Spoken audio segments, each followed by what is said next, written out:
let's begin the formal business of the meeting. So, apologies for absence. Yes, Chairman, it's quite a long list. So, two members of the committee, Sina Lari and Emma Will, are unable to be here. And a number of our Corp Ds, Robin Broadhurst, Henry Cook, and Richard Hubbard can't be here. In addition, Charles Williams, Chair of the Pensions Board, can't be here, and Piers Birtlin from Mercer. Thank you very much. And we are quorate, just for the avoidance of doubt. Are there any declarations of interest? Councillor Wason? I think as Chair of the Audit and Transparency Committee, we're looking at the draft pension accounts. Thank you. No other declarations. Thank you. So the minutes of the meeting held on the 24th of February 2021, can we turn to those? And are there any amendments for accuracy that anyone wants to flag? This is the Part A minutes. We'll look at the Part B minutes later, Mr. Shepherd. That's correct, isn't it? So in the Part A minutes, no corrections. In terms of matters arising, we helpfully now have our action tracker. So I'm going to propose to go to the action tracker. The rebalancing exercise, I think, comes up later in the agenda, so we'll talk about that then. The Adam Street point is addressed by the paper. Is that sufficient to answer the question that arose at the last meeting? Look at colleagues. I'm taking that as assent. The passive equity provider, further due diligence. Is that, Mr. Triggs? Yes, there's no further work being carried out on that, Chairman. We'll wait for your direction on that matter. Okay. Well, we'll come back to that probably later in the agenda in that case. The ranking information is in the pack, so that's complete. And CBRE to provide update on the returns of the portfolio, which will occur later in the meeting. So I think that means all the actions on our action tracker are complete. It's helpful, I think, to have the completed actions for the future and to remind us of what we've been talking about. Okay, so nothing else on the minutes. Can we approve those minutes then, please? Thank you. The minutes are approved, Mr. Shepherd. We've gone through the action tracker, so we're now on paper A5 on the Local Authority Pension Fund Forum presentation. Mr. Triggs, were you going to introduce this? Yes, thank you, Chairman. We've invited Keith Bray. So Keith is a former Section 1.5 officer of many decades of experience in Wales. Has spent a lot of his retirement working for the Local Authority Pension Fund Forum. The forum itself has been in existence for over 20 years, at least, I think, and has recruited, at the current numbers, 83 out of the 88 LGPS funds in England and Wales. So, at your request, Chairman, we've invited Keith along to make a presentation of the advantages of belonging to the LAPFF, and I'm delighted to hand over to Keith. Thank you, Mr. Bray. The floor is yours. Thank you, sir. It's a pleasure to be here. Thank you for the invitation. I'm sorry to have to do this, but I have to correct Mr. Trigg, because actually our 83 members are not out of the 88 English and Wales funds, but GB, including Scotland. So we have 4 Scottish funds. So it's not 83 out of 88. But other than that, everything he said was right. I believe all the members have slides. There are quite a few of them, but they're not particularly busy. So I can go through them quite quickly in 10 or 12 minutes and take questions at the end. But if anybody wishes to stop me and ask a question, I'm in your hands, sir. Wonderful. Thank you. Okay, well, the second slide after the title sets out the role and structure of the forum and what it sets to do. It's about shareholder engagement. It's not a company, it's a voluntary association. As we've said, 83 funds and 7 of the pools. We have quarterly meetings currently held online, and an executive which is elected by our members. Each member fund has one one vote, irrespective of size. So the largest, Greater Manchester, or the smallest London borough, always has one vote each on any issue, including those elections. There's much more to be seen on our website, and that's set out there for you. The next slide, slide 3, sets out in a little more detail what it's about. Primarily about engagement, although doing it involved with other things. We do not give investment advice. We're neither qualified nor registered to do so. So we don't get involved with advice. What we do is establish which stocks are members own, and then when there's a sufficient number owning them, and we are identifying an issue, we then engage with that company, if there's an issue to be identified. We issue voting alerts, but they're just advisory for the members of our funds to discuss with their fund managers. And before that, we commission research, obviously. It's a good forum for networking and consultation between members. We're currently sponsoring an APPG regarding the LGPS on a just transition to net zero. We hold a conference in December in Bournemouth, and hopefully face-to-face this year. In short, we facilitate collaboration because of our size with other institutional investors, both nationally and internationally. The areas of concern, sir, are set out on the following page. I won't go through them all. I think they're probably self-explanatory. Obviously, in current times, environmental issues and climate change tends to be top of the list. The next slide sets out the context. I'm sure many here will be aware, but it's basically making the point that as a whole, the LGPS is a very, very significant institutional investor. And when we act collectively, then we are a force to be reckoned with. Again, I'm sure this doesn't necessarily need saying, but just for the record, fiduciary responsibility, and this is a quote from DCLG shortly before it became MHCLG, sets out the must that was in the regulations and the advice, and obviously we never forget that, must never forget that. These funds are there to pay pensions, and they must be invested prudently with a view of maximising returns. However, you should also take in other factors, and we would claim that these two things are not conflicting. In fact, they're often very complementary, that ESG issues do have effect on value. If we move to the next slide, I've set out there a list of just some things. I'm not going to go into these in detail. I've just picked them out as some examples where there have been sort of measures of success. The first one was with ArcelorMittal. We've been dealing with them for a few years now. And at the end of the year, we had a meeting with Aditya Mittal, who'd recently taken over from his father. And they are now going to have discussions, and they are looking at carbon transition and so on much more positively and meaningfully than had been the case. It is, of course, the largest steel producing company in the world. Next one, sir, is National Grid. National Grid, we've been engaging with them and attending AGM since 2013. Now recognised as a leader in many respects, and not least in their ambition to operate to zero carbon electricity system. So Peter Gershon spoke at our conference in 2019, and then you see more recently we had, following a series of meetings with him, they've indicated they will put targets onto their 2022 AGM.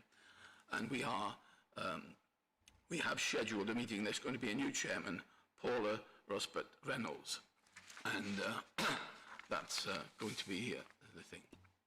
By the way, sir, I just suffer from catarrh, so this is nothing to worry about. I do apologise for that.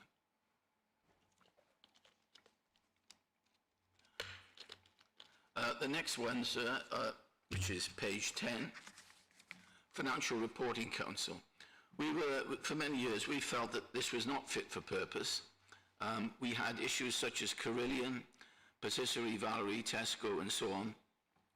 And before that, the banking scandals and so on, the banking collapse.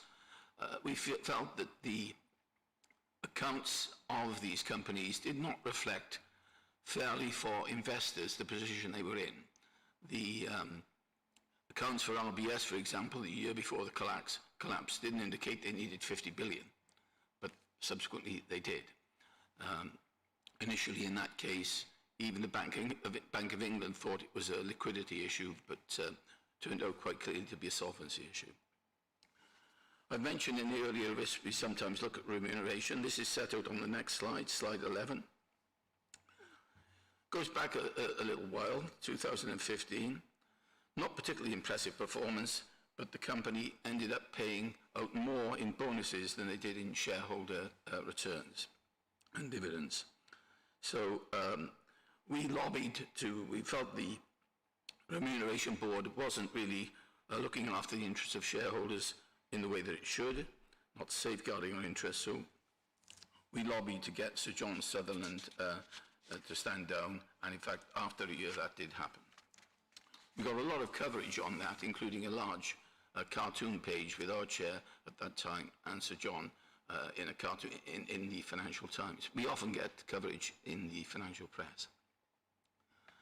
Next one shows that sometimes we are supporting things, and again, it's a fairly simple slide. Members can read it for themselves, but we, along with other institutional investors, supported and put forward a resolution which the board of Shell and BP backed up and supported, and so ended up going through with 98-99% support, but had been put forward by investors initially.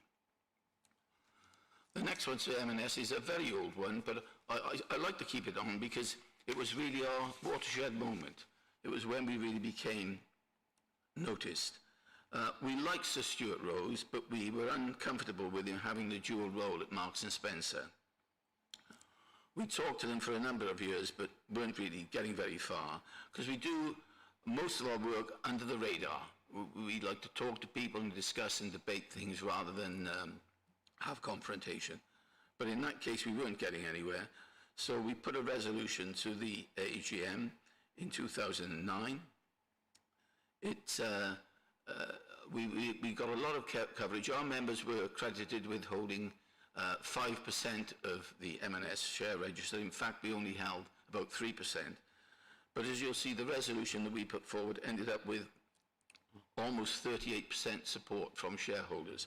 We had liaised with investment managers and so on beforehand. It was dismissed, it was lost. We didn't actually want it to be carried because we didn't want Sir Stuart to disappear immediately. We wanted it to be a strong signal. Excuse me. And then, of course, it's going back and they now have a different chief executive. But Mark Bolland was brought in from Morrison's. And this again illustrates the link between corporate governance issues and share value. The day his appointment was announced, which was in, the AGM was in June of 2009. His appointment was in October of 2009, as I recall. He wasn't taking post until January 2010.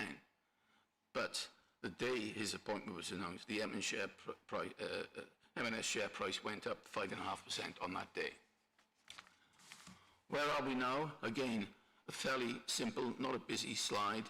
I think members can read that. I won't read it out. Members can read it for themselves, but a lot of interest from everybody. More and more our members, our beneficiaries understand. We know this is a final salary scheme where the pension is guaranteed, but they still have an interest in where their money is going, how it's been spent. But there's always more to do. The future. LAP will remain a fund-based organisation. We're building relationships with the pools. We continue to engage with companies and issue voting alerts for guidance, but it's for individual funds. We don't even ask them what they've done. We issue the alert and then it's up to them, you know, we're there just to give some assistance. But the great thing for the future will be even more collaboration and more effectiveness because it is about strength in numbers. Next slide, virtually the last one, benefits of membership, value for money. It's all about strength in numbers. I've said that once or twice. We have 83 members, around 300 billion, because of course the Scottish funds I've mentioned, I think between them, they're more than 30 billion. We do not give any investment advice. So when our member funds, not many of them have done this, but some have considered divestment. We never advise any fund to divest, and we would not try to persuade them not to divest if that's what they want to do. But we are great believers of engagement rather than divestment. Basically, we take the view that as a responsible shareholder, if you're selling a share for investment reasons, that's fine. But if you're selling it for some other ESG reason, then you may just be selling the share to an investor less responsible than yourself. And what do you actually achieve? So that's really, that's not what we're about, divestment or engage, but that illustrates our general approach. That's where we're coming from. And because we do research and so on, it saves officer time and costs and so on. I've kept, I won't say the best, but I've kept the bit you're most interested in until last. Our fee is 10,050. The odd amount, because it goes up just by inflation. We kept it at 8,500 for many years, for about 8 years. It's gone up over recent years by various amounts and got to £10,000, and we're back on our RPI or whatever now. So it will be going up by inflation in future. And because we are 1/4 of the way through the year, sir, the actual fee payable by yourselves, were you to join us, would be as shown there, just 75%. And the last slide, we don't have a slogan, but if we did, that wouldn't be a bad one. And I hope I've more or less kept the time, sir. Very good. Thank you very much. I had a couple of questions, and I suppose a statement and a couple of questions. I think this fund historically have very much agreed with your position that one should be an active shareholder and use your ownership rights to achieve positive aims rather than simply divest. As you say, that ends up with the companies in the wrong hands. But my questions would be, how do you interact with underlying companies when between you there are the members, and then the members in turn have probably appointed managers, and the managers in turn have got all sorts of funny structures they use, and then underneath that are the actual underlying companies. So how do we even see what it is that people, all the various funds own? Do you ask for sort of custodian records? Do you have some sort of mechanism for doing that? Our members to submit to us just the details of their holdings annually, sometimes twice a year. And then we identify the stocks. I mean, our members, with 83, we would have to have, I would guess, more than 20 of our members holding a particular stock for us to be interested in getting involved. Obviously, if one of our members had a stock and there was a major ESG issue there, we wouldn't get involved because the rest of our members weren't involved. So there has to be a sizable, and obviously many of the stocks, most of our members would hold. So we establish, first of all, which stocks our members hold to make sure that where we're getting engaged, it's meaningful for our members. And then we employ a firm, because we don't have staff as such, but a consultancy firm, and they provide research and advice. And we meet, because of our size, we meet with the chairman and so on, as I've said, Sir Peter Gershon, at that level. And we engage then with them, raising the issue, which we've discussed with our members beforehand at our quarterly meetings. Because our annual work programme, a framework is put forward, and then members are all asked to comment on it or to add to it and make suggestions. I honestly can't recall any situation where anything is being suggested which has not been taken on board. But just so, if you look at the members of the organisation, how do you X-ray through to, so for example, ourselves, we have equities with Baillie Gifford and with Legal & General. So how would we provide you with the information in the right form so that you would know which companies they're investing in? Because we don't necessarily know day to day what underlying companies they're investing in. Well, obviously on a day-to-day, we only take the survey once or twice a year, sir. So that's a snapshot, we're not monitoring daily. Okay. Yeah, so day to day may have misled you. I mean, say every 6 months, but even so. Well, through people such as Mr. Triggs, we would send him the survey form saying, can you let us know from your, so we expect him to liaise with your managers, tell us what they're holding at a particular time, and he would then tell us. Okay, no, that's helpful. And then in your examples, they were all UK companies, whereas we invest in equities globally, so the UK makes up actually a very, very small proportion of our equity holdings. Do you engage with non-UK companies? I haven't got any examples here particularly, but yes, we do. And often we would liaise and collaborate with, we've collaborated with major pension fund organisations in Europe, in Holland, for example, and in Australia, and in the States. We would normally be in a partner position with them then, if it's an issue they're raising. However, apart from that, if you look at our quarterly engagement report, and this is on the public, I've got a copy here, but on the public part of our website, if you click on publications and then on quarterly engagement report, QER, I think they're summarized as, you can see every quarter. The last one is there for January to March. The next one is currently just in draft and will be there in a couple of weeks' time.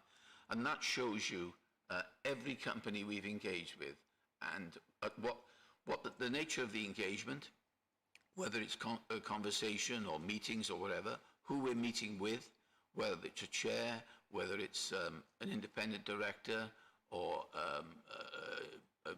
investor relations officer. So you see the level we're working at. And it will then show you in very cryptic terms whether it's just conversation, whether there's been no improvement, minor improvement, a significant improvement, or whatever.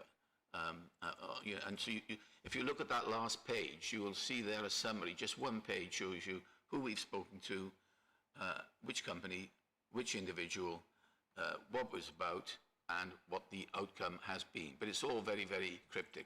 Within the report itself, which is about 8 or 9 pages, you'll get a little more detail. But if any member wants more information, when they attend our meetings, because when we engage with the chairs and so on of companies, it's one of our executive members go, and they would be your counterparts, for example, in other member funds, but they would have had discussions and briefings with our consultants beforehand, so they're very well prepared before they have the meeting. Wonderful. Colleagues, any comments or questions? Councillor Wason. Yes, it's probably more of a question for you, Chair. If we were to join this organisation, who would you propose that we put to liaise with them? Would it be a councillor or an officer? Because I see both do. It's a good question. Who normally acts as the Yes, liaison? so I can help with that, I think, sir. Our constitution says that we have 2 email lists. One, if every member of this committee wanted what we're sending out, every member could get it. You can have as many on our email list as you want.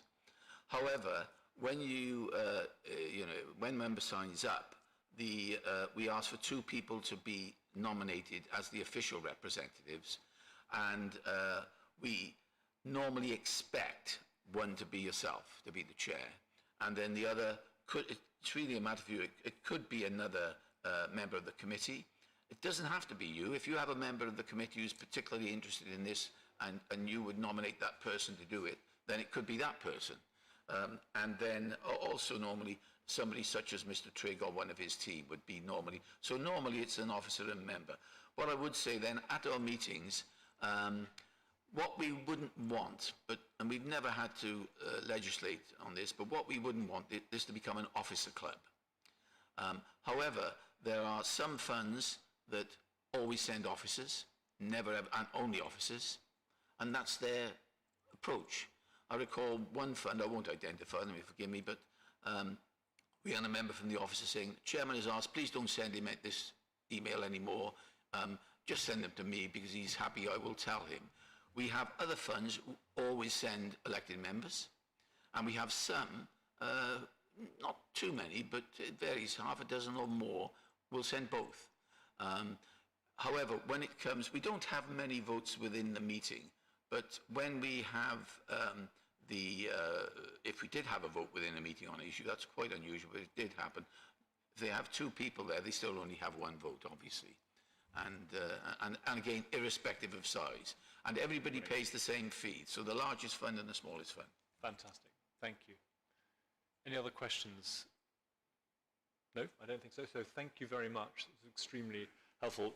We need to still discuss the recommendation on paper A5. So this, I think, originated, Mr. Triggs can correct me, but this originated because we have had engagement from members of the fund and indeed at a council level around ESG issues. And we'll be looking at our ISS later on, but as I said earlier, our stand has always been that it is about engagement, and being able to demonstrate that we are actually doing what we say we're doing is important. And our managers do engage, and you can see in all of their reports, they report back to us on how they engage. But I was suggesting to Mr. Triggs that there was an organisation at a more international level which was potentially approaching things in that more engaged way, and he suggested that we should, as a first step, potentially consider joining this organisation which has that similar role. I don't know, Mr. Triggs, I forget, does membership of the LAPFF enable us in turn through them to engage at some of those international levels, or is it in parallel too? You did the research, there were sort of various routes in, weren't there? Yes, there were various other pressure groups to which it would be reasonably straightforward to apply for membership, but not on the local authority level as the LAPF is. Okay. So, colleagues, I think we've heard the presentation. The question underlying the decision we're being asked to take is whether we think this is going to add to the level of engagement that we have with the underlying companies that we own, given that most of the companies we own are through passive managers, so there's no option to divest them unless we actually gave a very specific mandate, which does exist, but it's more complex. So this enables us, I think, to increase the level of engagement that we will have with our investee companies. But I'm interested in your thoughts and comments as to whether you think it's worth a £10,000 per annum investment to achieve that, or not. Councillor Mason.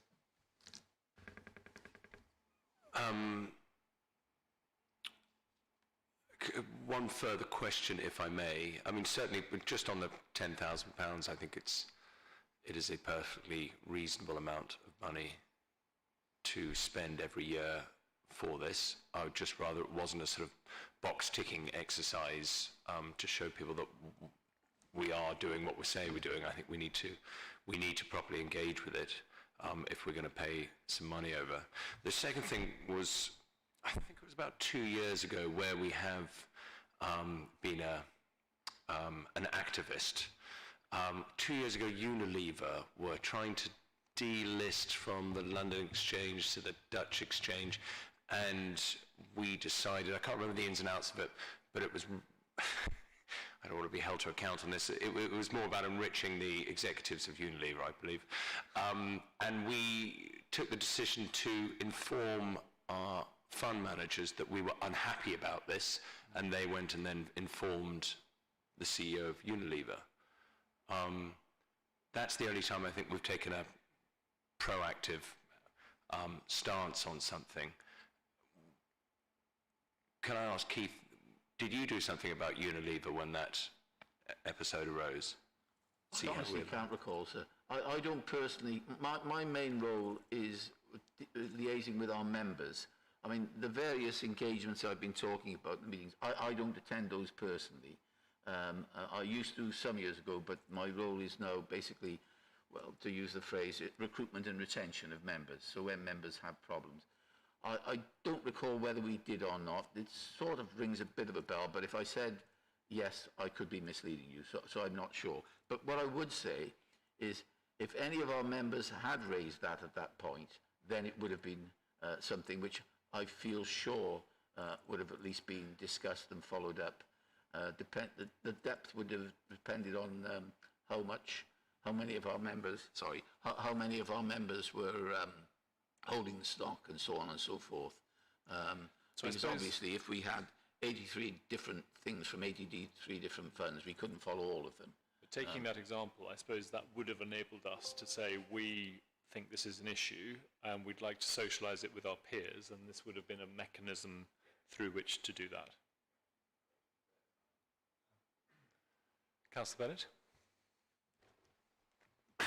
Excuse me. Thank you, Chairman. Yes, well, I think ESG issues are something which we do have to take very seriously, and we're increasingly written to by residents about what we're doing on ESG issues. And I think certainly, as you mentioned yourself, Chairman, the PFF seem to have the same philosophy as us in terms of it's better to proactively encourage change rather than just divest. So I think for the sake of, was it just under £8,000 for the first 9 months and 10,000 thereafter, I think to try it out, at least for 9 months, maybe an extra year if we feel that's not enough, and then review and see if it has helped us sort of create change and focus on positively on ESG, I think is a price worth paying, in my opinion. Thank you. Mr. Diaz?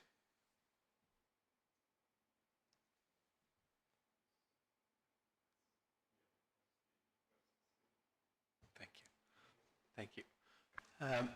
So on this matter, I know that one of our investment managers, Bailey Gifford, they take engagement with companies as an active part of their investment process.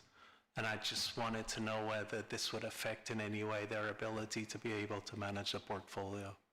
Or if I think I'll attempt to answer that. No, it wouldn't, because their mandate would remain the same. And in fact, they also, as you know, engage on ESG issues. And I think there was an interesting couple of paragraphs in their most recent report on exactly that point. So it wouldn't change their mandate. It would just give us the ability, using the Unilever example, that where we saw through, particularly probably on the LNG side rather than the Bailey Gifford side, where we saw through to something that we're being alerted for, we could express our views. And I think then properly represent to the members, both active and deferred and retired, that we are doing what we're saying we're doing, namely being active owners.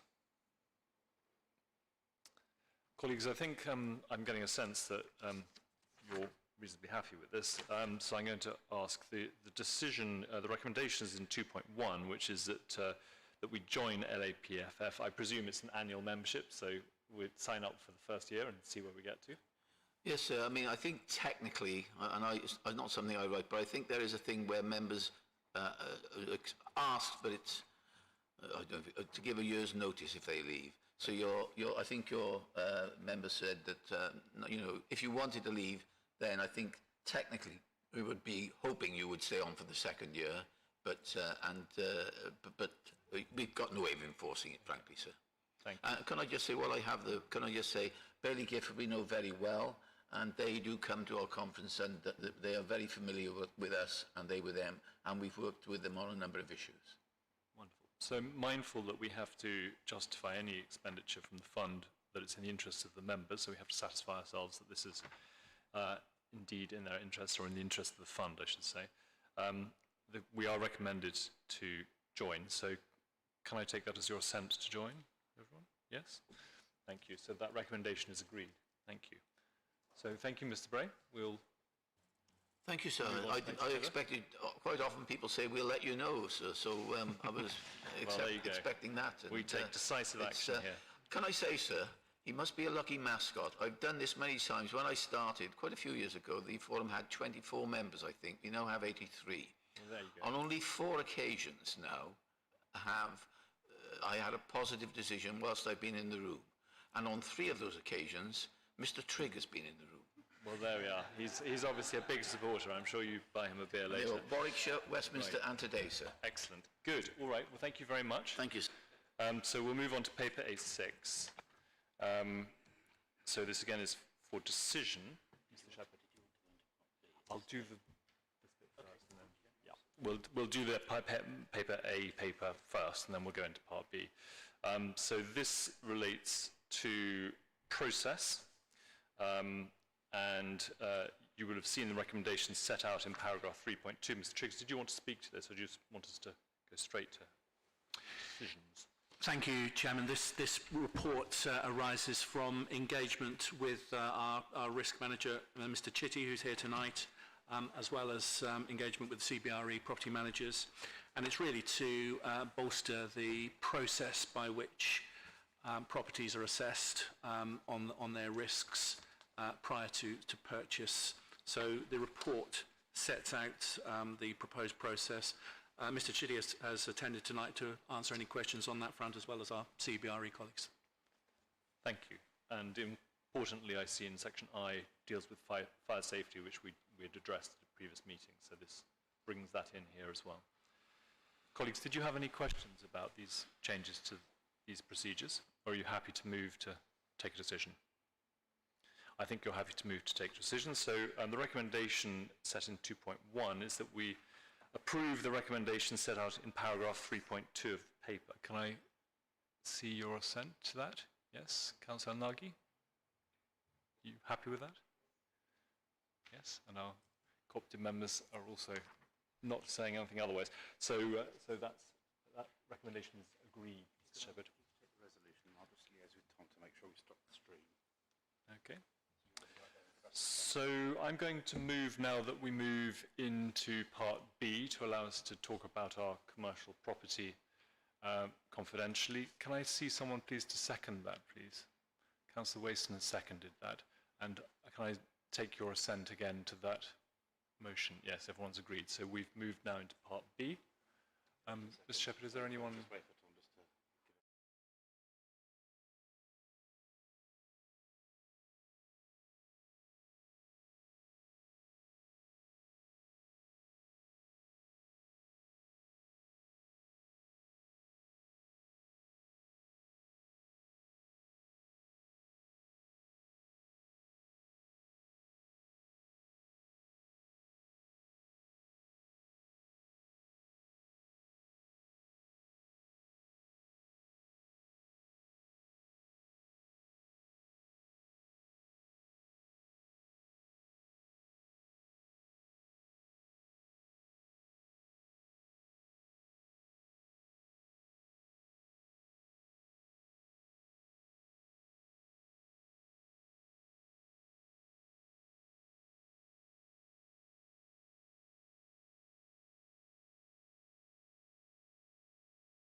Excellent, thank you. So going then to back to the agenda. So we have had a direct property update from our advisors. There was no paper in Part A, or there was, but nothing other than to note the update. The actuary contract in paper A7, just turning to it again, is for information, and we have noted that. Paper A8 on the draft pension fund statement of accounts again is for information. Quite useful increase in the last year. It does happen that our year coincides with almost the lowest point in the market, so we can get too excited about that. I had a few very small things on the accounts. I don't know again if others had. Do any of you have any comments on the actual paper? Councillor Wason looks like he might. Yeah, my only comment was in reference to your comment earlier about the costs, which across the property acquisitions. Yes. Which I assume is to do with 3.3 in here, where the previous year we could capitalise it, which was not viable in 2019 and 2020. Yeah, well, Is that Mr. Triggs may be able to made speak the to it. impact? But And then I think because it is quite a large amount and it's going to provoke questions as to what that is made up of. Can we not get some sort of breakdown in there? yes, good point. It's mainly tax, as CBRE would just explain to us. But Mr. Triggs, is that possible? But then we need to see it. Yes, Chairman, this would be stamp duty, all of the professional fees associated with the acquisition of the asset. As the report says, this was very late in the day last year, and we just didn't have the time to get that included as a capital cost within the accounts. But the accounting practice is quite clear in that it states that such professional costs in acquisition of an asset should be capitalised and are treated in the way that we've done that. Vote into the accounts for that. Yes, Chairman, I would agree. We can make that clear. That would be useful. Good. I noticed a very, very, very important point on page 11 of the penultimate paragraph. It says the present value of our benefits comprise of 1.59 million. If only that were the case. I think there's a comma missing where instead of a full stop. So it's 1.591 billion. Either 1.591 billion or 1.591 million. It's a very small. They've just reduced our liabilities by 1,000 times, which would be wonderful. Just going through, colleagues again, shout if you've seen anything. I spotted on page 19 that the table at the bottom there was still showing hashes rather than the numbers. We will correct that. So these accounts are being submitted for draft. Well, they are draft accounts for audit. So we will make sure that any of these points are picked up. Absolutely. No, we're just proving that we do read them. So in case anyone doubted that we did. Colleagues, does anyone else have any slightly more substantive points than the chair's managed to find? No? Okay. So we were asked just to note these. This is for information. So thank you. Shall we move on then to paper A9 on the Government Actuarial Department review? So thank you, Chairman. This is a 3-year report, and it aligns with the actuarial evaluation. So this information, which has obviously been a long time coming, some 2 years where the government's actuary department has worked on the figures, but the basic purpose of the exercise is to create a level playing field amongst all of the LGPS funds in England and Wales, and then to rank those funds accordingly such that the funding levels are regarded as I say, being on a level playing field.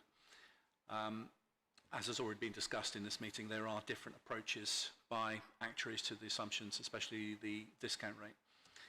So in terms of the actuary's overall report, he's given a series of green flags for the way in which the fund is governed and the actuarial assumptions and the actuarial approach that's employed. And in actual fact, once the level playing field is put into practice, it takes the funding level up to 146.3% as detailed in paragraph 3.2. So it does show the prudent approach that Barnett Waddingham does carry out in its work when the initial work was done back in 2019. So in terms of rankings, the RBKC fund has done particularly well in those rankings all the way through. So very happy to take any questions, Chairman, on a good news story. Thank you, and I'm just trying to find which paper it comes up in.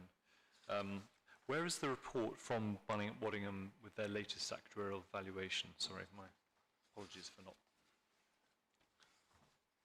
The reason I ask the question is that I note that they are using a discount rate of 3.7% from memory, which is slightly lower than in the past. And again, correct me if I'm wrong, but my understanding of these discount rates is that's essentially the rate of return they assume on our assets.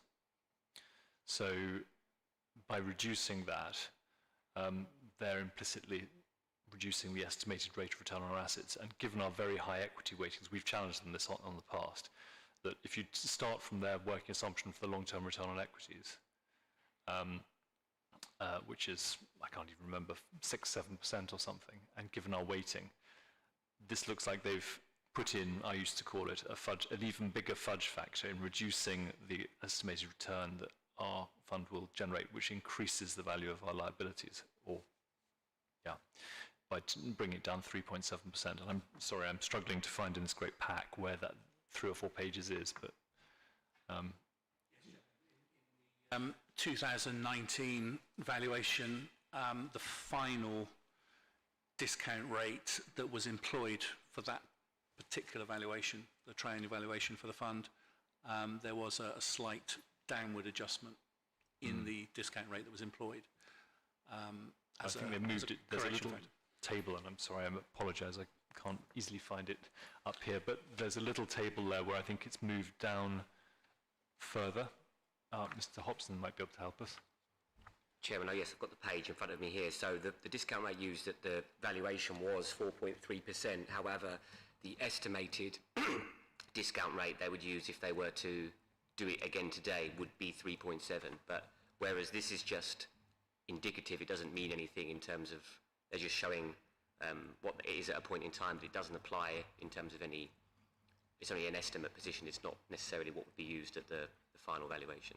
No, but I think it's important for us to understand that the 128 that they reference is very, very, very affected by that 3.7. If that were 4.7, then our 128 would be, and they did, I think in the full report show it, it was 150, 160, 170%.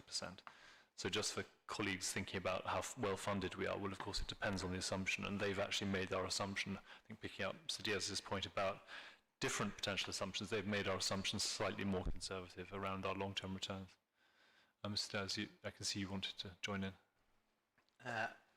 Chairman, I also noticed that because in that report they say that they use a prudence allowance of 1.7%, and from what I can understand, that's roughly £500 million, or close to 40% in terms of funding ratio, and that just seems very, very conservative. I think we're not unhappy being very conservative, but I think this committee needs to understand that we are being conservative, and I think that's useful in the context of this Government Actuary Department review where we're showing green, but probably with a little bit of buffer in our back pocket if we really needed it because of the very conservative assumptions that certainly our actuary used. Do they use the same assumptions, or do they use their own assumptions for returns and therefore for discounting liabilities? Chair, are you referring to Hyman's, Robertson, or still? No, I'm reporting to the government, the GAD report. So I think this is just something to think about when looking at the discount rate, is also to look at the rate of inflation applied. So in 2019, whilst they put a nominal discount rate of 4.3, they've assumed inflation of 1.7% as they've 2.7%. So therefore, the real return is 1.64. So it's just to make it clear that we're looking at those two things together in tandem, because rather than simply just the discount rate by itself, because if the inflation assumptions are changing, your real return will go down even lower, it'd be more significant.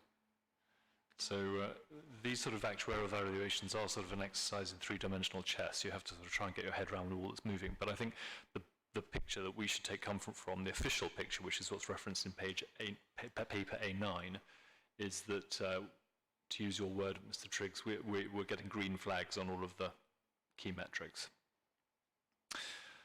Okay, so shall we move on? Oh, Mr. Davey.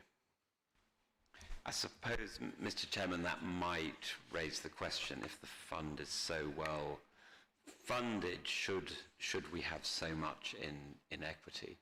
Obviously, fixed income's not providing any return, but it does raise that as a potential question. Yes, I mean, you could look at it the other way around, and so, which is probably what I was going to raise when we get to the next paper, in terms of we can afford to ride through short-term volatility if we expect the return on equities to generate for a very, very long-term investor and a permanent investor such as ourselves, the highest rate of return. Because if you were to go below 100, it would probably trigger the need for action. But actually, if we were to bounce around between 110 and 170, to some extent, it doesn't really matter, providing we can always look ourselves in the face and think we can definitely pay the pensions. That's a good point. Shall we move on then to paper A10, which is, I think we'll continue the discussion around it, so on rebalancing. This is for decision. Mr. Triggs, did you want to present this, or Mr. Hobson? Mr. Triggs? Yes, and apologies that you picked up this afternoon in terms of the appendices that weren't included in the pack, so those have been circulated to members at this meeting.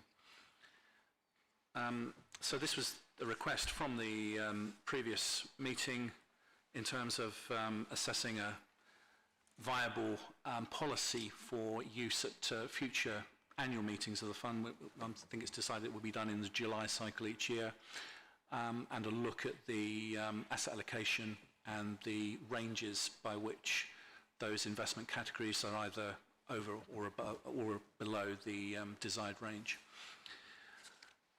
So on page 2, which looks at the fund managers, the actual allocation against the policy allocation, and then the final column is the variance. So at the moment, it is the Bailey Gifford portfolio, which is out of sync by 5%, which is within the review range that we propose. So the this table is on the final page of the investment strategy statement. So we've set out in Appendix C to that statement, so the very final page at the back, an asset allocation policy with review ranges, which we would invite the committee to discuss and approve.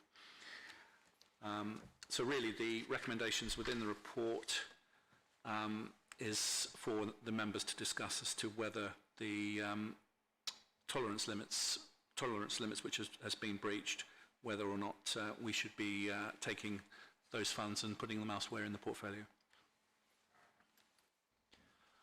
Thank you, Mr. Triggs. So there were 3 things that we needed to do: note the content, implement the policy, and approve the ISS. So we need to cover all components of that.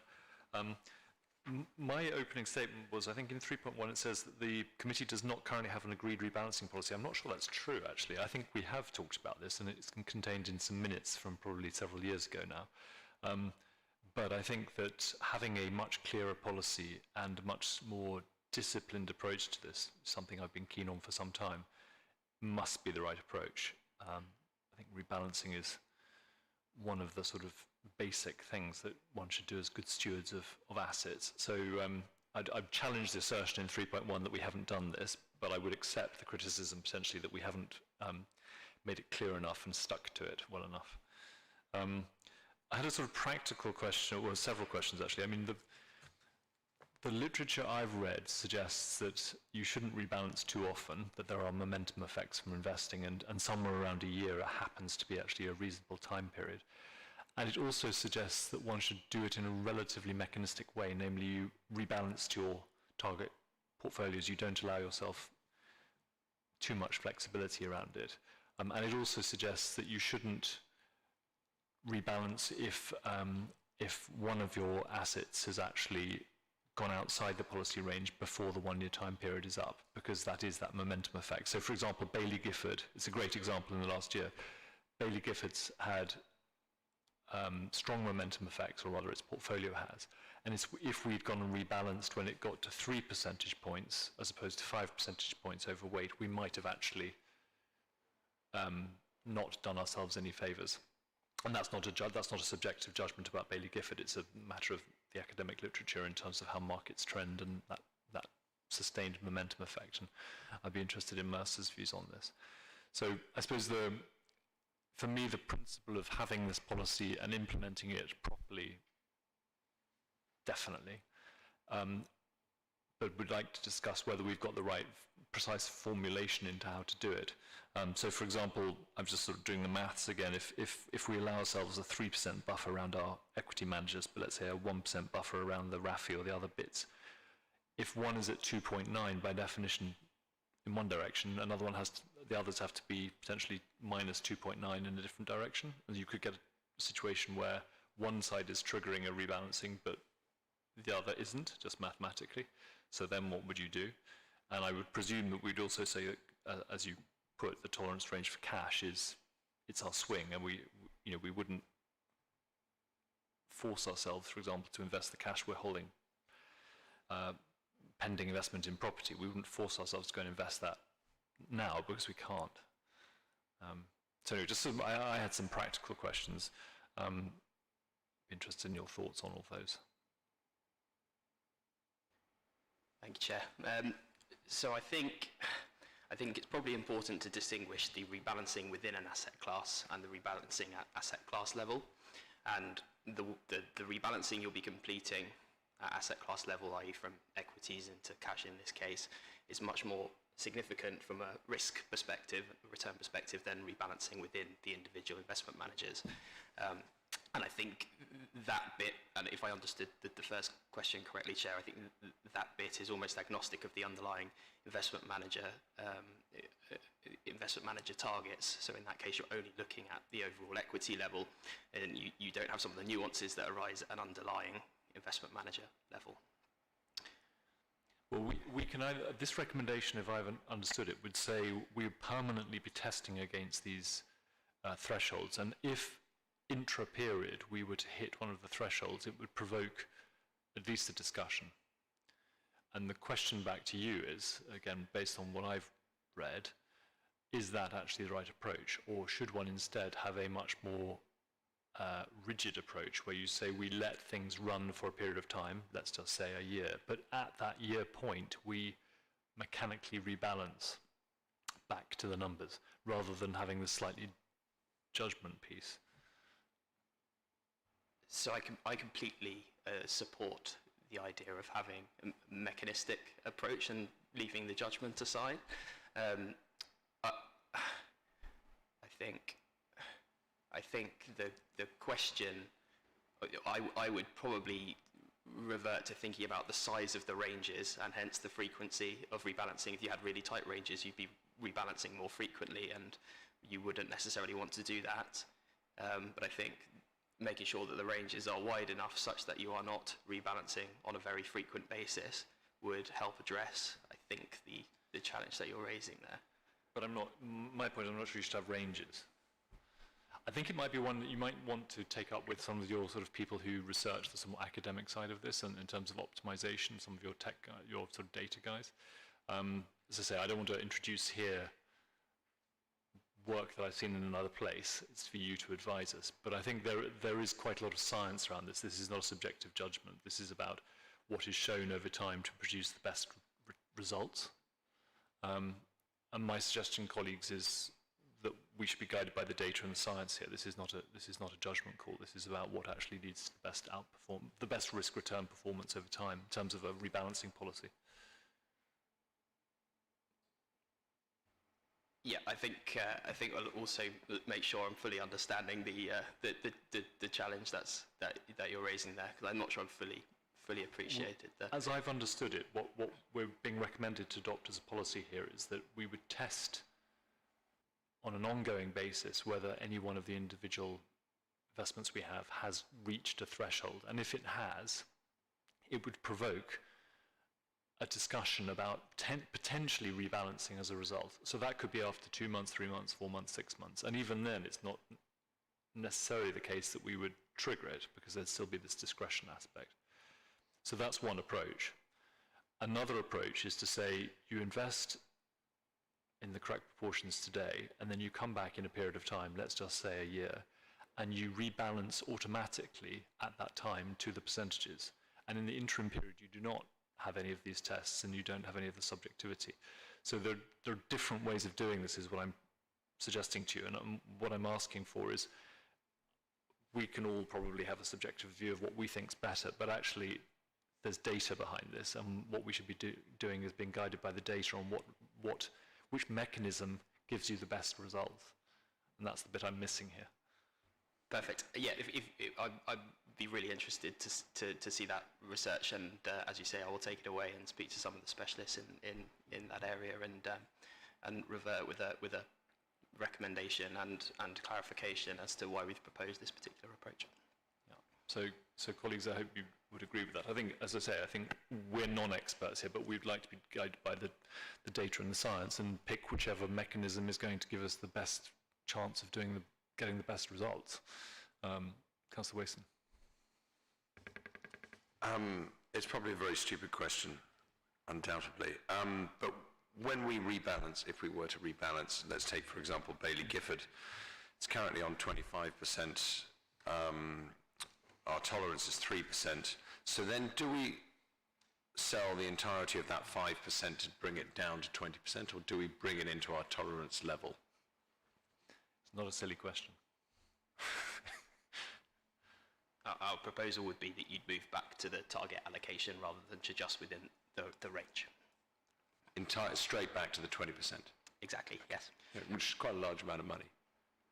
It is, and it would also trigger, because the 5% has to go somewhere, so it would also trigger you to then have to invest the 5% in the same proportions, which is why I raised, if you do it on a very sort of fire and forget, come back in a year's time, and then just automatically apply it, it's to some extent easier than if you have these bands where you're not quite sure, you've got to 4.9, you don't do anything, you get to 5.0, and then you trigger an action. But I can understand why Mercer's might be recommending it, because some of our assets, for example, property, private equity, are not liquid, and therefore you can't be messing around taking 0.1% out of them or putting 0.1% in. And indeed on property, we're in an investment phase, so we'd love to have more money in it, but we can't get it to work yet. I think this, to my mind, is exactly the right direction of travel. I strongly support the principle of having a proper policy. I just think there's some more detail that we need to get some expert advice on. Mr. Davey.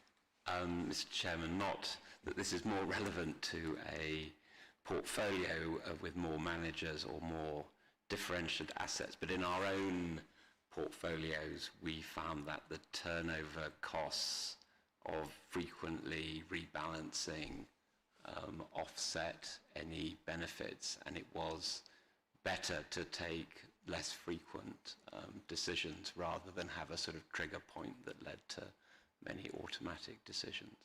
I agree. That's one of the factors I recall reading as a supporting factor with momentum and things. But I would presume Mercer must have a huge crew of people that are very well versed in all of this stuff. And I'm just really saying I think we need to tap into that intellectual firepower. Yeah, and as I say, I'll absolutely take that away. I think the context for this particular fund, particularly it being Bailey Gifford that are overweight, Bailey Gifford have a relatively concentrated portfolio of 100 stocks, and hence the size of that overweight position is one more of a kind of a risk view And if you are happy with the level of risk that a 5% overweight position gives you, because your belief is that it's justified by the level of expected return, then that might prompt you to have a think about where the strategic asset allocation to Bailey Gifford sits as well. Yes, I think there's a practical question, which is also a subordinate question in 2.12 about specifically rebalancing today in Bailey Gifford. So there's the setting the policy question, which I think we've sent you away to do some more homework on, if I can put it that way. And there's a question for the committee about actually taking action. And I think if we're to adopt this meeting, which is, I suppose, normally the May meeting as I think it comes up in the business plan, isn't it, that it would be the May meeting as the action meeting. Looking at Mr. Triggs, it's in the business plan. Reminding myself. Correct, Chairman, it is the May cycle. I think the May cycle, well, this is now, so if we're to sort of follow the spirit of what we're being asked to sign up to, albeit maybe with a little bit of refinement, we can't dodge the question, I think, of looking at rebalancing today. Otherwise, we're going to be rebalancing in September or December or whenever it comes up. So without a perfect template, it's not as easy, because if we had our perfect template, then it wouldn't even be a discussion. It would be, we'll just follow our rules and get on with it. But we're being asked to consider, at the moment we have 74% in equities and 6% in private equity. Private equity is a proxy. It's going to perform in reality very similar to public equity. So we have 80%, give or take, exposure to equity versus 75, which would be our allocation, isn't it? So we're about 5 percentage points overweight. And for all the reasons that underpin having a rebalancing policy, it's sell high, buy low. So that's telling us we're in a reasonably high moment. There wasn't a specific recommendation on exactly what it is that you think we should be doing right now. Mr. Triggs, did you have a specific view? Yes, it does make this a challenge, Chairman, somewhat in that there's not an easy decision to make as to where those funds are rebalanced to, primarily because at the moment there's no allocation to fixed income. And really, we would be, as officers, if there was a rebalance from Bailey Gifford, we would be recommending put it into cash. Okay, so if I'm looking at this correctly, we're 5 percentage points overweight on Bailey Gifford, but we're 1 percentage point underweight on LGIM. So to equities, listed equities, we're 4 percentage points overweight. So arguably, if you were doing a rebalance, you would sell 5 percentage points of Bailey Gifford and add 1 percentage point to LGIM and take 4 percentage points to cash. The other asset classes are not within our control. So that would be the effect of a rebalancing today. Is that clear to it? I mean, does that make sense? So colleagues, in principle, would you support us taking that action, namely selling with the correct figures, because of course it would depend on the valuation on the day, but in principle, 5 percentage points of Bailey Gifford, adding 1 percentage point to LGIM and taking the residual to cash. Do you understand the maths, what I'm doing there? It just would be easier for me to see the table, and I have seen it, but I can't remember where it is now. The table on page 2 of paper A10 is quite a good one. Right. So if you look at the actual allocation, that's as of 31st of May. Clearly, if we were to ask officers to do something, we'd ask them to base all this off actual valuations now, because otherwise we're already at, they may have changed. Good allocation for cash is 0%. Correct. So the swing factor in this asset allocation, given we've got to send it somewhere, is cash. So most of that over allocation is because we are underweight property. Yeah. And we've accepted running a higher weighting of cash pending that reinvestment. I suppose going back to our funding position, which is if our return is slightly lower as a result, well, we can take that luxury and avoid the risk that rather than being forced to invest in a risk asset that we're not convinced about. given that we don't have as you said, an exact template yet of how we do this, is there benefits to seeing as we don't need the money right now for the property, to say slowly reduce the allocation with Bailey Gifford? Are there benefits in terms of the cost of those transactions, or You'll get pound cost averaging, so it'll feel you'll have fewer regrets, but fewer victories doing that, because you'll sort of get an average price. I mean, the danger for that, I think, for officers is then how on earth do we give them an instruction which is over what period and at what rate are we asking them to do that? So I think we'd struggle to formulate it. I'm sure we could, but it gets quite complex. Colleagues, can I let's unpick this. Are you content with the principle of having a proper rebalancing policy? I'm seeing nods to that. Okay, so we agree that we should be doing rebalancing conceptually. Are we happy in principle to take action today, given this is now going to be the point in the cycle when we would be, as in the annual cycle, that we would be doing rebalancing? Are you happy to start now? I am, if that helps. I would like to take a councillor's response and hear from our co-opted members who are far smarter than us on this before we make a judgment. Presumably this has got to go to a vote, is it? Well, we'll see. If there's disagreement, there will be, but otherwise we'll proceed by consensus. But, well, there you go. So, Mr. David, Mr. Diaz, you've been put on the spot. So in my view, and at our fund, we're still assuming equities beat cash over the long term, just because cash is at zero. However, equities have had a very good run. Valuations are expensive. And then looking at the specific circumstances of the scheme as well, assets are close to 1.5 billion. The required return is close to 2%. So it does make some sense to take profits. The question is whether we'd go all the way to just adding 4% to cash, which does seem a bit excessive. So I do wonder whether there's a middle ground where we do, let's say, we take money away from Bailey Gifford, we take Elgin back to its target, and then we just add 2% to cash and keep 2% extra in equities. So you would propose that we would be rebalancing to 72%, not to 70? Yes, so smaller overweight to equities. Mm-hmm. Okay, Mr. Davey? I would also think that equities would outperform cash and fixed income, but in a sense, the global economy is at its peak right now. Maybe there are some countries that still have pandemic issues into 2022, but the sort of optimism in general, there's quite a lot of optimism in stock markets. Bailey Gifford have a style that's going to be very successful on a long-term basis, that they are sort of picking secular winners, and they would probably outperform the index over time. In the very short term, they've outperformed by a lot. So it probably, if interest rates do begin rising, then the sort of growth companies they're investing in may underperform for a period. So it probably is right to rebalance them downwards.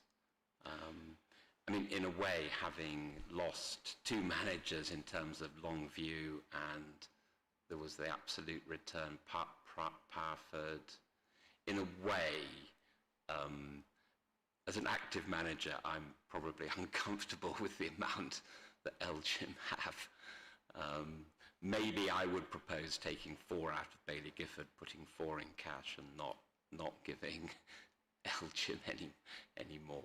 But that's just...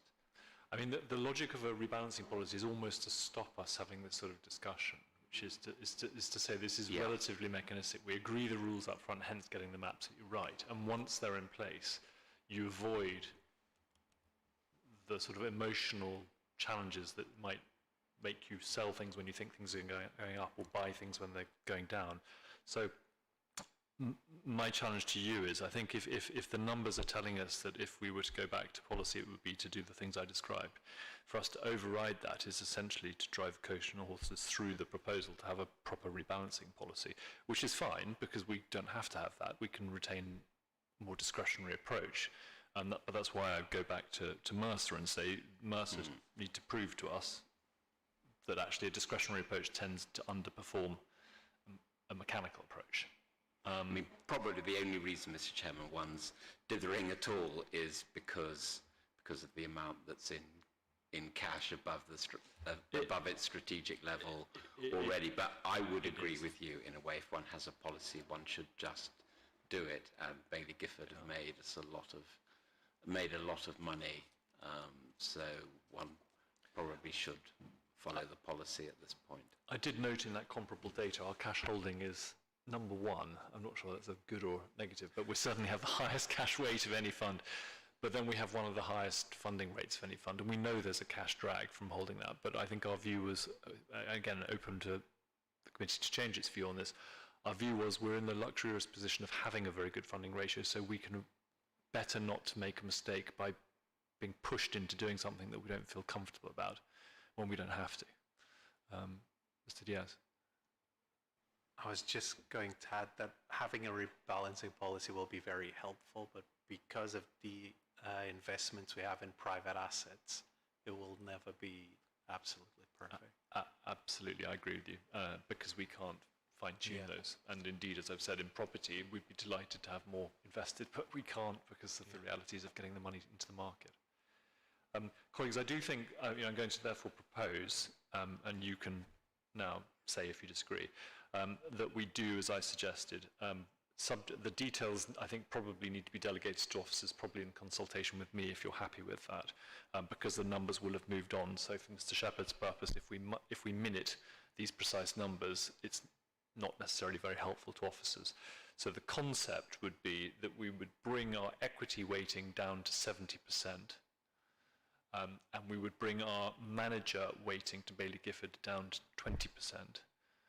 And to the extent there's any resulting need to reinvest in equities to get back to the target for equities, that would go into LGIM, and any surplus after that would go into cash, in terms of the cascade. And I would suggest that what we do with officers, delegated to officers, but in consultation with me, is get the exact numbers, and then also we need to work through a very precise transition strategy to make sure we're not out of the market, that we're not crystallizing excessive costs, all the normal things that we go through when we go through these sorts of exercises. Does that work for you, Mr. Triggs? Colleagues, does that work for you? Yes? Okay, I think that's proceeding by Mr. Councillor Mason. Can I ask, probably another stupid question, but has Bailey Gifford, we have had this discussion with Bailey Gifford before. Yes. And they view it as grossly unfair just because we're doing such a sterling job. They do. And everyone else is so useless, you keep taking money away from us. They do. Presumably they know this is coming up. Have they offered any solutions? I mean, for example, my question is, do Bailey Gifford have a passive fund? Well, they could, but to be honest, what's the point of their passive fund over someone else's? Because well, at least we're keeping the money with them. I don't think our job is to be nice, although we like them very much because they've done a sterling job for us, and I mean that very seriously. Yep. Our job is to safeguard the interests of the fund, and long may they continue to outperform. And it is I know it is very frustrating for them because they see this the whole time, that they keep being the people who are sold to get back to waiting. But it's a quality problem. It means they're doing a great job. Yeah. So. Okay. All right. Councillor Bennett. Yeah. No. I was just thinking regarding our property allocation, and I don't know what CBRE's mandate is in terms of the time period over which we expect them to reach the full allocation that we've set. But under the same logic that if you push for a higher rent on a vacant unit, and it means you don't get it until 3 months later. You've got to factor that into the total return. Yeah, it's the same logic to think about if we've got all this money in cash and we're taking a bit longer to get exactly the best deals in the market, maybe it could be better for the fund to actually pay that little bit extra for the property and just get the property in the portfolio quicker. Mr. Broadhurst has similar views, which is you can't wait for perfection. The mandate we've given them is to think out, say, 20 years and to identify the best return. So I suppose we could implicitly say you've got the period while you've owned the property and the period in cash. If you wait too long, then total return on that strategy is reduced by that cash drag. But it is very much part of their mandate. But can we just be clear for the minute that we have resolved to do, as I said earlier, namely to bring our equity weight to 70% and Baillie Gifford's weight to 20%. Any residual equity to go into LGIM, the World Equity Fund, and the residual after that into cash, and that's delegated to officers in consultation with me, and that we want to make sure that both transition costs and risk exposures are minimised. I'm seeing nods from everyone, so I think we'll take that as assent. Going then back to the recommendations, we were asked to implement the proposed rebalancing policy. I'm suggesting that we would very much like to, but we'd like to a little bit more work on it. We've effectively implemented its effect today, but we'd like to sort of have second draft, if we may, at a subsequent meeting. We are also asked to review and approve the updated investment strategy statement. This is rather important. This is sort of our statement of what we do, so we shouldn't gloss over it. Where has it gone? Here it is. Colleagues, I don't know whether you've had a chance to look at it. It only came around relatively late. It hasn't changed very much, is the good news, is it? It's very slim changes. I noticed one or two small things. So I'll just start, if I may, to give you a chance just to remind yourself of what it says. In section 4, I wondered whether we should note the trade-off between our funding position, volatility and diversification. And this is sort of almost picking up Mr. Davies' point that for us as a fund that's very well funded, it allows us to take more short-term volatility whilst continuing to assure ourselves that we can meet our liabilities. Because I know it references rightly diversification, and if you were to look at our fund from the outside, you'd say this is a very heavily equities concentrated fund, and it's less diverse than some other funds. Why is the investment committee taking that view? And I would say back them because it's the product of our funding position. So I think I would suggest we need to reflect in the statement that there is a triangle there, and that we're not ignoring that risk. We're very conscious of that risk, but we are willing to take it and assume it because of our funding position.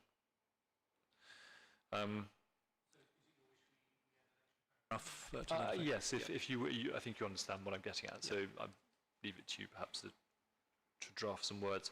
And in 4.12, I got that correct, I think it references the 4.3%, and I don't know whether that's a question. Does that need to be updated for the 3.7% we saw earlier, or does it stick to the old 2019 number? I would suggest, Chair, that when the new actuary takes over from 1st of August, we would update that with the general Hyman's approach. Okay. We would then undertake a actuarial evaluation at 1st of April 22. Okay. So that, again, that would be subject to update. It's just because it is in the ISS. It's actually it's a number, which maybe it's better to change it from a number to a statement of what it is. You know, the discount rate as determined and advised by our actuaries, or something like that, which does, then we don't have to be permanently messing around with it.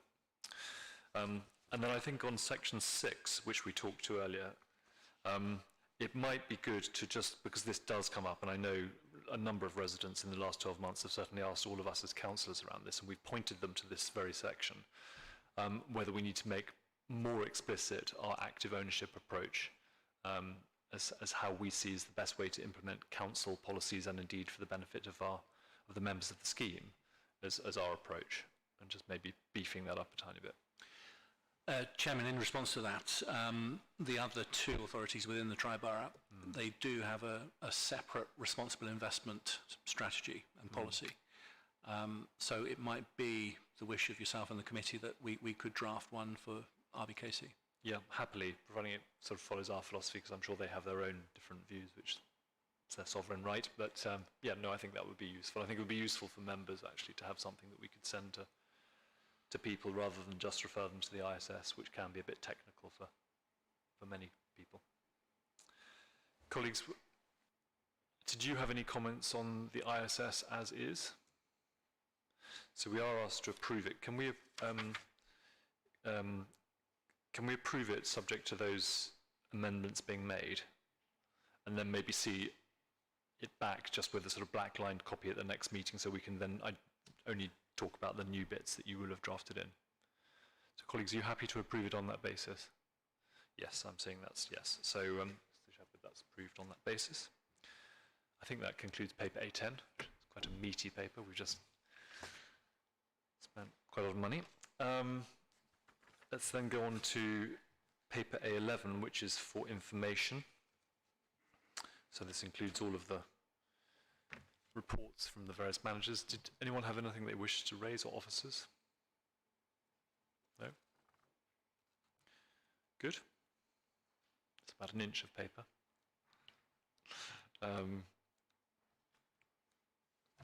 So then we need to go to, what's A12? Fixed income update report attached. This is the paper from Mercer. Were you going to speak to this? Thanks, Chair. I won't go through the deck slide by slide. I think that the summary is, and as we've sort of touched on already today, that within fixed income, there is no screaming buying opportunity right now. In fact, we'll probably go one step further and say nothing looks particularly attractive at all. We've seen a slight retracement in gilt yields since the start of the year, so they now look slightly less unattractive from an absolute return perspective. And we've seen high yield, so growth, more growth-orientated fixed income, the spread available on those assets come in quite considerably since the highs during COVID last year. So within the fixed income opportunity set, as I say, it's difficult to pinpoint an asset class which would be particularly attractive to rebalance into at the current time. So we've had a kind of broader think about the kind of asset classes that we would consider to be defensive in nature, that would be a more attractive opportunity for you to de-risk out of some of your kind of growth assets into. And as I say, even within that kind of broader opportunity set, there's nothing that we're kind of standing up, waving our hands in the air and saying you need to get invested in this now. But one area that provides an interesting uplift over things like listed corporate bonds is ground leases. And what you're effectively doing with a ground lease is investing in the debt of the property with the underlying security of the property itself. So you have a heavily collateralized position, and hence your risk. You may not be aware, but that's what we've just been talking to CBRE about. The Exeter properties exactly. Okay. Thanks, Jack. Okay. So we think because of the additional premium available, because not all investors are able to access that market, so particularly the illiquidity and the complexity, you do get a small uplift over an equivalent risk corporate bond. And hence we believe the asset class is worthy of consideration if you're looking to have a more defensive asset class within your property portfolio, or it's a standalone allocation. And the yield is broadly, at the moment, is slightly higher than you'd expect from a single A-rated corporate bond, which is the equivalent risk that we're talking about broadly. Obviously, it depends on the property and the underlying tenant. So question back to you, Mr. Hubbard raised this in relation to the Exeter property actually, is should we consider ground rent investments as a different asset class, or a different allocation perhaps, to the property allocation that we've identified? It exhibits very different risk and return profile to the kind of equity of a property that the rest of the portfolio I is. think you've given yourself some more homework. So I think I think it would be useful, because we're live potentially purchasing that, as to whether that should sit under the property allocation, given its risk-return characteristics, or under a different allocation, and in which case, what should it be? How does it affect our optimization? Which I'm sure you can tell us. Yeah, absolutely. I guess there'd be a question of, I mean, CBRE obviously have a set of objectives and they've chosen an asset based No, on those absolutely. objectives. It fits within the mandate, but it's actually whether we should refine our mandate, because you're recommending that we think about ground rent opportunities. They are actually showing us some, but the danger is if we say to them, well, we quite like ground rent, then it could end up with a complete blur. Yeah, absolutely. Yeah. We'll take that away and bring something to you. Okay. So we were actually asked to take a decision here, which is, I think, the recommendation in 2.11 is that we don't allocate to any traditional fixed income at the present time, but continue to monitor the outlook and reconsider should the yield on fixed income investments widen to more attractive levels, which seems to be an eminently sensible suggestion, but Mr. Diaz has a point. I was just going to ask on the ground rents, if there is a separate allocation to ground rents, whether more work was done on the illiquidity tolerance of the scheme, because considering we already have 20% in property, 5% in PE, like by how much further would we? It's a very good point, and what I was going to raise later, but you're exactly right. We need to have, and this is something the pension board has raised as well, around liquidity risk. But good point. But I think that can come out of your work. But the decision is, as set out, I won't read it again, but 2.11, which is essentially that we don't invest anything into fixed income now, but that we keep a watching brief in this area, and were yields to rise, then it may become something to think about in the future. So is everyone happy with that recommendation? Yes, thank you. So that's agreed. And we have considered, and I think we would be interested to learn more, but you're going to come back with some more facts and figures and thoughts. Okay, good. Paper A13 then. Is there a 13? There is. This is the Pensions Regulator Consultation, which I think officers have drafted a response to. I certainly wouldn't add anything to your response, but colleagues, was there anything in here that you wanted to flag or change or speak about? No? Okay, so I think we're happy with that. I think it was for noting anyway. Under AOB then, I just wanted to pick up on that point mentioned by Mr. Diaz around cash flows. It would be helpful, I think, at the next meeting if we could have a look at the cash flows of the scheme, and arbitrarily maybe for the next 10 years, and sort of do an exercise of projecting forward what the sort of inflows and outflows of our fund would be. So clearly we're paying pensions, we've still got active members, they're paying in, we've got income, we hope, from our property portfolio, but we have costs, etc., against that. And just to get a sense of what actual cash flows would need to occur in, say, the next 10 years, because I think maybe picking up Mr. Diaz's point, to the extent that we have actually very limited actual cash, net cash outgoings, we can afford to be more liquid and more volatile, and vice versa, because if we don't need to realise our assets, then it doesn't really matter what their volatility is, providing in 10 years' time they're worth more. So maybe I think a piece, and I think the pension board were also interested in the subject around liquidity risk, and I think it's an important one that we as a pension fund should look into. So I was going to ask if officers wouldn't mind looking at that one for the next meeting. Does that work for everyone?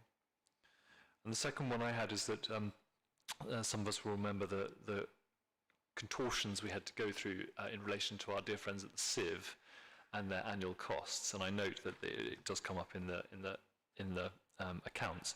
And what was agreed was that essentially the general fund would underwrite any increase in the CIV costs. And I was going to ask for an update on what the costs from the CIV are, and therefore whether we need to go to Councillor Wheel and ask her to get her chequebook out.